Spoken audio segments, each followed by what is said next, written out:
All right, greetings, Radnor Aquatic Club. I am going to be introducing you guys to kind of the full scale system of what we refer to as the Axioms at Radnor Aquatic Club.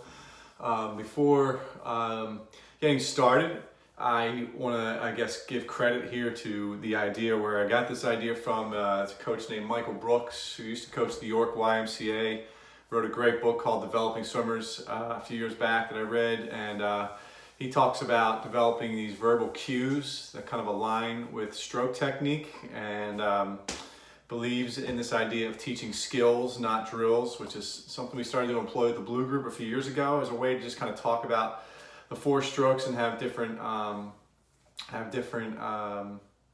language references from when we talk to an athlete about how they're moving water. So the axioms are meant to kind of be done in typically like four phases. There's usually four focal points. There's usually a head focal point.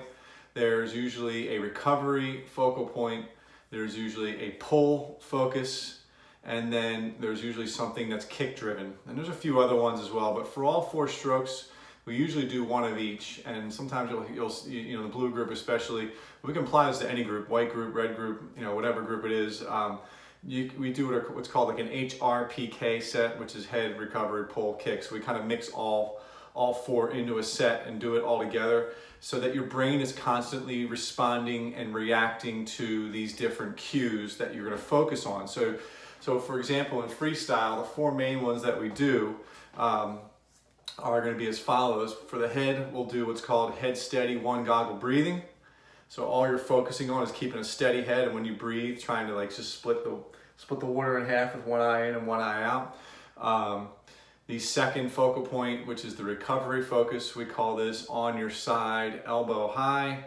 So when you're swimming freestyle, you're just thinking about getting onto your side with your elbow high above on the recovery. And then for the pull focus, that's wrist, rotate, press. We've already had a video about that, but that's the idea of getting your elbow rolled up when you extend and then rotating the forearm down and pressing back all at once. And then the last one for freestyle is 6-beat metronome kick, which is your kick holding a 6-beat count for the entire duration of a stroke and never changing. Really, really great freestylers, especially at the 100, 200, 500, if you're thinking yards, or 100, 200, 400 level in meters. They can do this for an entire race, and even the longer distance swimmers, who are going up to like the 1500 and whatnot, they're doing it as well now. More and more of them are doing it.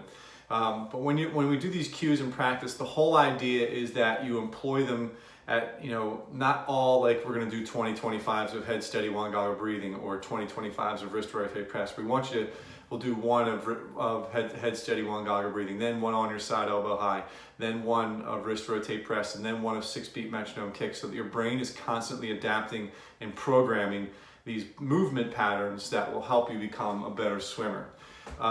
When you watch these videos, you're going to start to see a little bit of a shorter video. What's essentially just going to happen is I'm going to introduce these as we go along. I'll introduce it for like a minute, and then the real key to do this well is that you watch the video and make sure at the end of the introduction, there's going to be like a 3-minute clip of the video, like in slow motion, like super slow motion.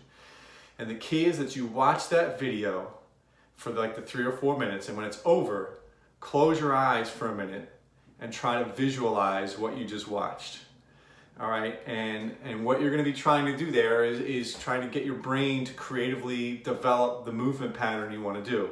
Now this would work best in the swimming environment, that like you watch the video, close your eyes for a minute, envision it, and then hop in the water and try it. And we've even had our athletes, when we do this, they'll get in the water and they'll swim like their first 7 or 8 strokes without looking or opening their eyes, just to kind of get the idea of doing it and feeling what they just envisioned and programmed. But we are always trying to get you to think about ways of developing these movement patterns and being conscientious of them when you swim.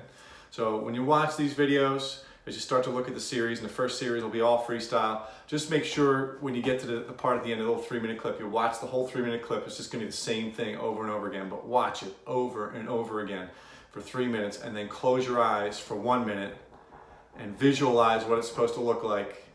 And then whenever you get a chance to get back in the pool, go do it. This is a great thing you can do on the way to practice. You can watch these videos on the way to practice. get an idea for what you want to do, and start to really make it a part of your training and especially your technique focus. All right, so this has been the introduction to the Axioms for Radnor Aquatic Club, and we hope you enjoy.